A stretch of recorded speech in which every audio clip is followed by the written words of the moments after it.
In this episode of the ClimateGenn podcast, I'm speaking to Dr Saleemul Huq about the true outcome of COP26, highlighting how the UK Presidency abandoned the world's most vulnerable nations in order to toe the line of the USA.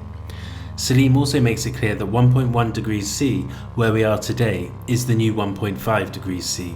Climate impacts are here, and they are devastating lives and also taking lives. We must stop thinking about climate action in the future tense and start taking action in the present before it is truly too late to adapt to what we know is coming. Once highly regarded as a nation who wielded great strength in diplomacy, COP26 will be remembered for the British government's disastrous inability to manage events of global importance. As we move away from Glasgow, the threat of extreme impacts grows all the time around us, and in response we commit to increasing greenhouse gas emissions that are driving us off the cliff. The pledges made cannot be trusted on the basis that previous pledges have been broken. If, as Saleem says, the rich countries continue to bully the poorer nations while consuming the remaining carbon budgets, then our own moral integrity is what is in question. At what point do we say, no more? Thank you for listening to the ClimateGenn podcast. You can catch up with my work on my website at gen.cc or support it via patreon.com/gencc. Saleem, it's great to see you again. I want to start by just asking, in the wake of Glasgow, there are many different voices and some are more positive and others are decrying the lost opportunity to make progress on a range of issues. What's your own final assessment of COP26? So I'll give you several reflections on COP26. The first one is the big picture of the ambition that everybody had going into it, including the COP26 presidency, was completely belied by the outcome. And I'll just give you one indicator of that. So the vulnerable countries under the Climate Vulnerable Forum, which are 55 of the most vulnerable countries under the leadership of Prime Minister Sheikh Hasina of Bangladesh, who was there in the first 2 days leader session, asked for, in fact demanded, that the Glasgow outcome should be called the Glasgow Climate Emergency Pact. What we got in the end from the COP26 presidency was the Glasgow Climate Pact. The word emergency disappeared, both in terms of the word and the substance. The COP26 presidency did not recognize this as an emergency, did not treat it as an emergency. They just treated it as an incremental progress, and now they're patting themselves on the back for making tiny little incremental steps forward. You know, they got the word coal in and they're congratulating themselves after 30 years being able to mention the word coal. These are, trivial outcomes that simply do not rise to the occasion that we are in a climate changed world. It completely flies in the face of the science and precisely, and also precisely. What the climate vulnerable countries are actually facing today. Exactly. So, I characterized COP26 going in as being the first COP in the era of loss and damage from climate change. It's already happening everywhere, including in the rich countries.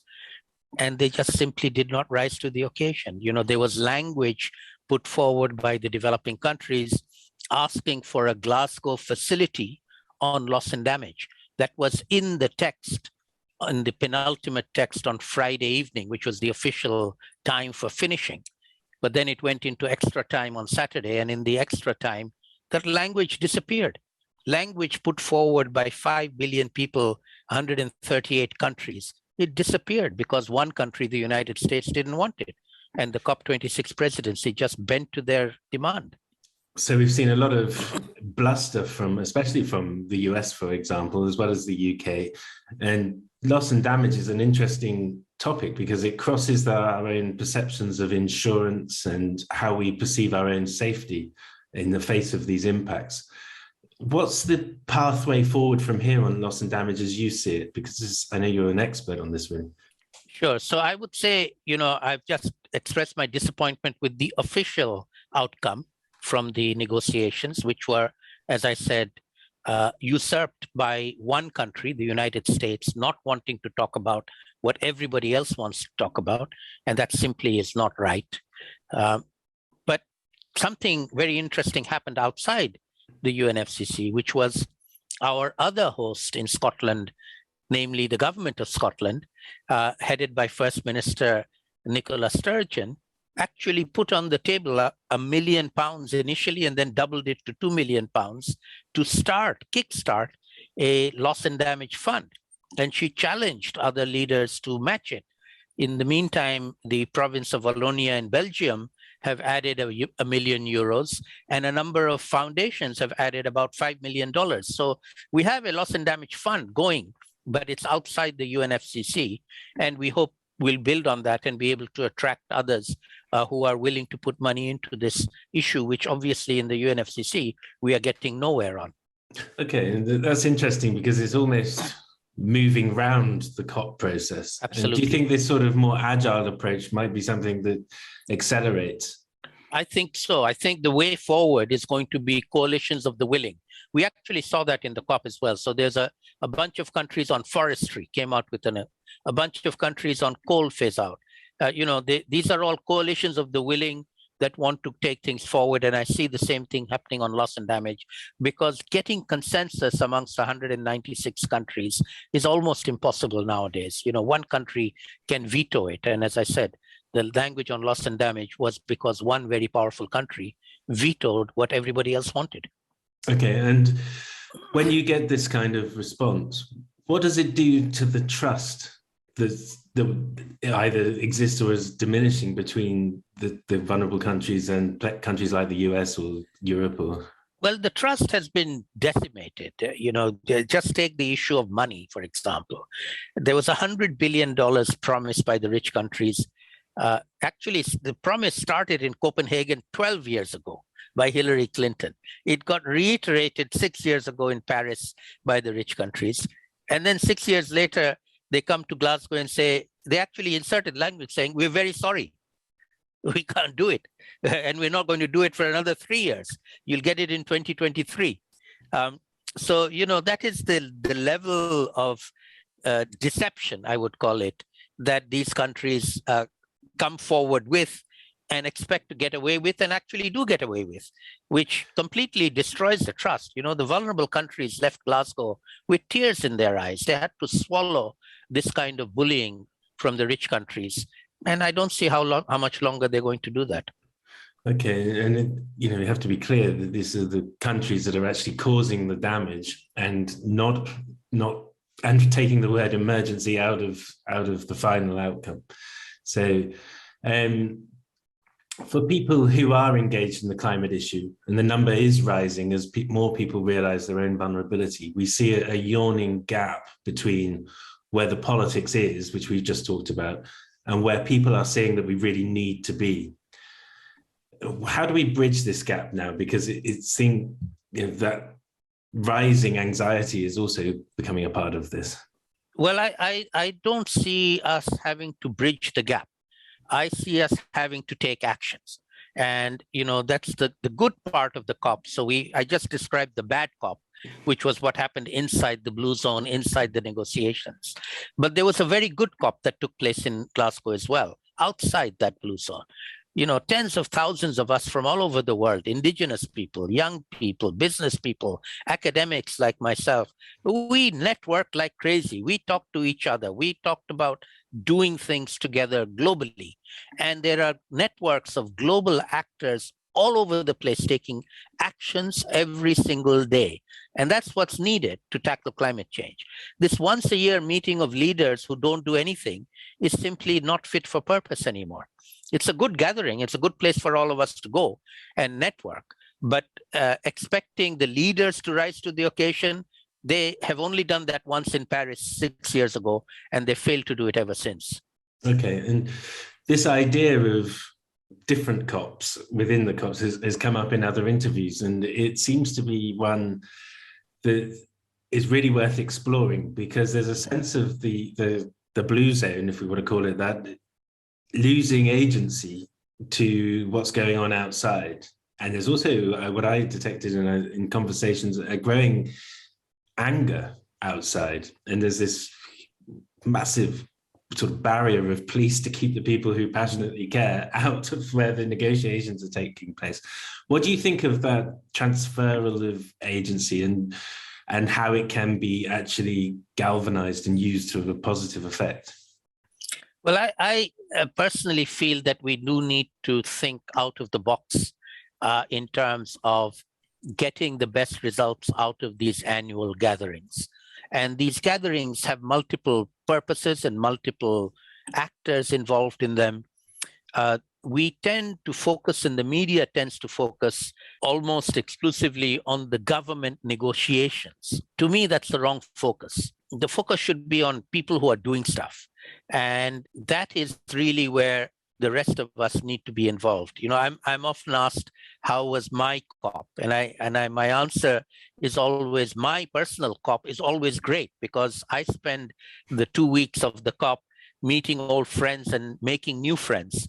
And I have a great time. I'm not a negotiator. I don't get stuck inside the closed door negotiations that go into the middle of the night or all night. Sometimes I don't have to do that. I just, stay from the outside and see what they're doing. But I network and I meet lots of people, and we talk about doing things, about practical things, about dealing with the problem of climate change, and not just about talking about it. And, Greta, very succinctly, as she always does, has very rightly characterized the negotiators as just doing blah, blah, blah. They do. That's true. They're absolutely correct. And so we have these parallel tracks of leaders who are not doing enough. Some are, some aren't. But when they get together, they cannot agree to do sufficient actions. And then those who want to take action, let them take action. Let us all move forward in coalitions of the willing with state actors and non-state actors, because that's what we need. The problem is a daily problem. It's not a once-a-year problem. And it's happening now. It's not something we need to anticipate anymore. The last 25 COPs was about the future. COP26 is about now. And COP27 will be about now. And COP28 will be about now. These aren't no more about the future. And in a real sense, the discussion of 1.5 degrees, although it's a very important discussion, is redundant. We need to be talking about the 1.1 degrees that have already happened and are already causing impacts of climate change. 1.1 is the new 1.5. Absolutely. And you just talked about, how we respond to 1.1, and I think that's a very important point. And it comes back to what you just said about thinking outside the box. If we just move away from the COP for a second, if you go to your students in Dhaka, in Bangladesh, what are they focusing on? What are the challenges that are on their agenda? Absolutely. So, I characterize my annual program, and I've been to these COPs, all 26 of them over the last few decades, is that I spend 3 weeks of my time at the COP. I go a week early, by the way, before it starts. I work with the least developed countries negotiators, planning the COP process, and then the 2 weeks of the COP, I stay there till the very end, and I stay extra time because it always goes into extra time as well. But that isn't my day job. I then go home, and for the other 49 weeks of the year, I'm on the ground in Bangladesh and in other vulnerable developing countries, working with the most vulnerable communities. And I can tell you, they are not sitting idle. They are going ahead and working, and in fact, learning how to adapt to the impacts of climate change very, very fast. And in fact, one of the new dimensions of the science of climate adaptation is that poor countries are often much better at it than rich countries are.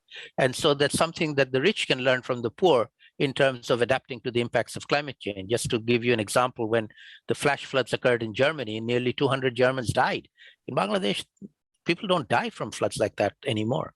We evacuate. We have much bigger floods, by the way. It causes a lot more damage, but people don't die from them. I think there's a complacency in, I'm in Europe, and there's a huge complacency around how big this problem really is and how fast it's coming at us, and comes back to the 1.1, this understanding of what 1.1 really means. So, COPs are just one of the milestones that are meant to guide us into the future. As we look over the next 12 months, are there other stepping stones along that way that you think kind of culminate by the time you get to the next COP? Absolutely. There's something happening in every sphere and arena of action that is needed, all the way from mitigation actions, the race to zero initiatives that have taken place, to the resilience and adaptations end of the spectrum where I operate. And I can tell you from my end of that spectrum, things are happening a lot. We have been working on locally led adaptation all over the world. I run a big international conference called Gobeshona, which is a Bangla word for research, of local actors together. The next one will be in February. There's also gatherings of community-based adaptation actors, something I've been involved in for the last decade and a half. These are very active communities of practice.